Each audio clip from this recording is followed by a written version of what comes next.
Hello दोस्तों, कैसे हैं आप सब। उम्मीद करते हैं अच्छे होंगे। आपकी पढ़ाई लिखाई अच्छे से चलती होगी। आज क्लास 10th में हम लोग पीएच के विषय में पार्ट 2 पढ़ेंगे और किसमें कौन सा अम्ल पाया जाता है उसके विषय में पढ़ेंगे। इसके बाद हम लोग पढ़ेंगे कि लवण कितने प्रकार के होते हैं, इसके विषय में पढ़ेंगे। इससे पहले केमिस्ट्री में पीएच के विषय में, अम्ल क्षार लवण के विषय में पढ़ा चुके हैं। अगर आप इस चैनल पर नए हैं तो केमिस्ट्री का प्लेलिस्ट बना हुआ है, जाइए और वहां पर देख लीजिए। अगर जो सब्जेक्ट आपका कमज़ोर है, पढ़ने का मन है, तो आप कमेंट कीजिए सर ये सब्जेक्ट मेरा कमज़ोर है, तो हम उसका वीडियो ज़रूर बनाएंगे। चलिए अब हम लोग क्लास की ओर आते हैं, देखते हैं। सबसे पहले हम लोग पढ़ेंगे किसमें कौन सा अम्ल पाया जाता है।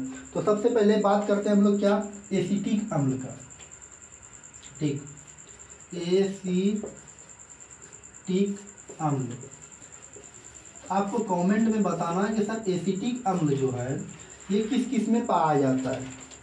आप कमेंट करके ज़रूर बताइए। अगर आप कंटिन्यू 10th की तैयारी में लगे हुए हैं और तैयारी कर रहे हैं तो आप बताइए कि एसिटिक अम्ल किसमें पाया जाता है। ठीक, तो हम यहाँ पे नोट करते हैं एसिटिक अम्ल सिरका में पाया जाता है। ठीक, तो एसिटिक अम्ल किसमें पाया जाता है, सिरका में पाया जाता है। बात समझे। तो आप याद रखिए, मेरे साथ बोलिए एसिटिक अम्ल किसमें पाया जाता है, तो सिरका में पाया जाता है। इसके बाद हम लोग बात करते हैं फॉर्मिक अम्ल का। फॉर्मिक अम्ल किस किस में पाया जाता है, तो आप कमेंट करके बताइए कि सर फॉर्मिक अम्ल किस में पाया जाता है।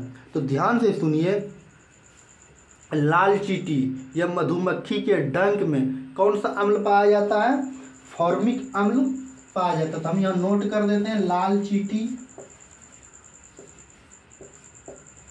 और मधुमक्खी के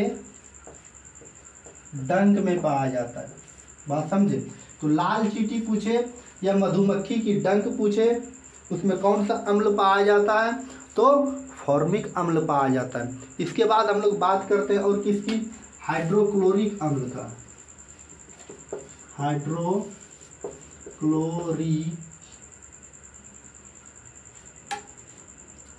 हाइड्रोक्लोरिक अम्ल जिसको हम लोग क्या कहते हैं, इससे पहले बताए थे HCl, किसमें पाया जाता है, तो ये हाइड्रोक्लोरिक अम्ल जो होते हैं ये मनुष्य के आमाशय में पाया जाता है। तो क्या लिखेंगे हम लोग, मनुष्य के आमाशय में। तो हाइड्रोक्लोरिक अम्ल किसमें पाया जाता है, मनुष्य के आमाशय में पाया जाता है। बात समझे। तो किसमें, मेरे साथ बोलते चलिए, हाइड्रोक्लोरिक अम्ल किसमें पाया जाता है, मनुष्य के आमाशय में पाया जाता है। इसके बाद हम लोग बात करते हैं टंट्रिक अम्ल। टंट्रिक अम्ल, आप बताइए कमेंट करके टंट्रिक अम्ल जो है ये किसमें पाया जाता है। ठीक, अगर आपको पता है तो कमेंट में लिखते चलिए, अगर पता नहीं है तो हम क्या करते हैं, इसको लिखते हैं। तो टंट्रिक अम्ल जो है इमली और अंगूर में पाया जाता है। समझे। तो टंट्रिक अम्ल किसमें पाया जाता है, इमली और अंगूर में। समझ गए। अब इसके बाद हम लोग बात करते हैं मैलिक अम्ल का। मैलिक अम्ल का बात करें तो ये किसमें पाया जाता है, तो ये कच्चे फल जो होते हैं, कच्चे फल बोलिए, या तो हम लोग क्या बोलते हैं, सेब, ये दोनों में कौन सा अम्ल पाया जाता है, तो मैलिक अम्ल पाया जाता है। इसके बाद हम लोग बात करते हैं लैक्टिक अम्ल का। तो लैक्टिक अम्ल किसमें पाया जाता है, ये बहुत बार एग्जाम में पूछा हुआ है। लैक्टिक अम्ल आप लोग को पता होना चाहिए, ये दूध में पाया जाता है। बात समझ गए। तो लैक्टिक अम्ल किसमें पाया जाता है, दूध में पाया जाता है। इसके बाद हम लोग बात करते हैं बेंजोइक अम्ल का। बेंजोइक अम्ल का। बेंजोइक अम्ल की बात करें तो ये किसमें पाया जाता है? हरी घास और पत्तियों में पाया जाता है। बात समझ गए। इसके बाद हम लोग बात करते हैं कार्बोनिक अम्ल का। कार्बोनिक अम्ल की बात करें तो ये पाए जाते हैं सोडा वाटर में। ठीक। इसके बाद बात करें साइट्रिक अम्ल का।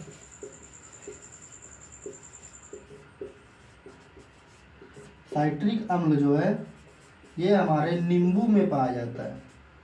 नींबू तथा नारंगी लिख देते हैं, नींबू तथा नारंगी। इसके बाद और सारे भी अम्ल होते हैं जो कि इम्पोर्टेंट है एग्जाम के व्यू से, जो हम क्या करते हैं नोट कर देते हैं। और आप क्या करिए, इसको आप भी नोट कर लीजिएगा। अगर स्क्रीनशॉट लेना चाहते हैं तो स्क्रीनशॉट ले लीजिएगा। ठीक। अगर आपको पसंद आ रहा है तो चैनल को सब्सक्राइब कीजिए ताकि जब भी new video up to date करें तो नोटिफिकेशन आपको मिले। तो अब हम लोग बात करते हैं क्या, चाय का। तो चाय में कौन सा अम्ल पाया जाता है? तो टैनिक अम्ल पाया जाता है। बात समझ गए। ठीक। और सारे भी होते हैं जो कि इम्पोर्टेंट है, जैसे टमाटर है, टमाटर का भी इम्पोर्टेंट है, टमाटर का भी लिख देते हैं।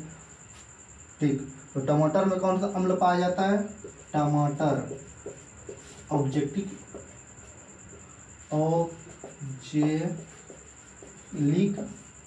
अम्ल। टमाटर में कौन सा अम्ल पाया जाता है? ऑक्जेलिक अम्ल पाया जाता है। हमको लगता है कि आप क्या कर लिए होंगे, समझ लिए होंगे। इसके बाद अब हम बात करते हैं पीएच के विषय में। ठीक ना। इससे पहले हम पीएच के विषय में सारा कुछ रूल टूल बता दिए थे। किसमें किसका पीएच मान कितना होता है उसके विषय में हम बात करते हैं। अगर आपको वीडियो अच्छी लगी तो क्या कीजिए, चैनल को सब्सक्राइब कीजिए ताकि जब भी वीडियो न्यू मेरा यूट्यूब पर आए तो नोटिफिकेशन आपको मिले। ठीक। इसको मिटाते हैं और मिटाने के बाद बात करते हैं कि पीएच के विषय में किसमें कौन किसका कितना पीएच मान होता है। तो सबसे बात करते हैं हम लोग अमाशय का। अमाशय रस जो होता है, अमाशय रस, इसका पीएच मान की बात करें तो 1.0 होता है। कई बार एग्जाम में पूछा हुआ। इसके बाद हम लोग बात करते हैं नींबू का। नींबू का रस तो इसका जो होता है 2.5 होता है। इस तरह से हम घर बना देते हैं। ठीक। इसके बाद बात करते हैं सिरका का। सिरका का 3.0 होता है। ठीक। इसके बाद बात करते हैं पसीना का। पसीना का बात करें तो 4.5 होता है। इसके बाद बात करते हैं अम्ल वर्षा का। बहुत इम्पोर्टेंट है अम्ल वर्षा। अम्ल वर्षा का जो पीएच मान होता है 5.6 हुआ। ये इम्पोर्टेंट है, कई बार मैट्रिक एग्जाम में पूछा हुआ। इसके बाद बात करते हैं पेशाब का। पेशाब की बात करें तो 6 होता है। इसके बाद बात करते हैं कौन सी, दूध का। दूध का पीएच मान 6.5 होता है, कहीं कहीं 6.4 भी लिखा हुआ रहता है। इसके बाद शुद्ध जल की बात करें, शुद्ध जल बात करें या उदासीन विलयन की बात करें तो इसका पीएच मान 7 होता है। ठीक है। इसके बाद रक्त बात करें, जिसको हम लोग खून कहते हैं या लहू भी कहते हैं, इसका पीएच मान जो होता है 7.4 होता है। और इससे पहले आंसू होता है, आंसू का पीएच मान जो होता है 7.3 होता है। हमको लगता है कि आप क्या कर लिए होंगे, समझ लिए होंगे। इसके बाद होता है पीत का, इसको हम लोग क्या कहते हैं 7.5। ये तीनों जो है ना एक तरह से कॉमन रहता है, दशमलव में अलग अलग होता है। ठीक। हमको लगता है कि उम्मीद है कि आप समझ लिए होंगे। इसके बाद हम लोग बात करते हैं आगे की टॉपिक में लवण कितने प्रकार के होते हैं। अगर वीडियो अच्छी लगे तो चैनल को सब्सक्राइब कीजिए ताकि जब भी न्यू वीडियो यूट्यूब पर अप टू डेट करें तो नोटिफिकेशन आपको मिले। मिलते हैं नेक्स्ट वीडियो में। Thank you.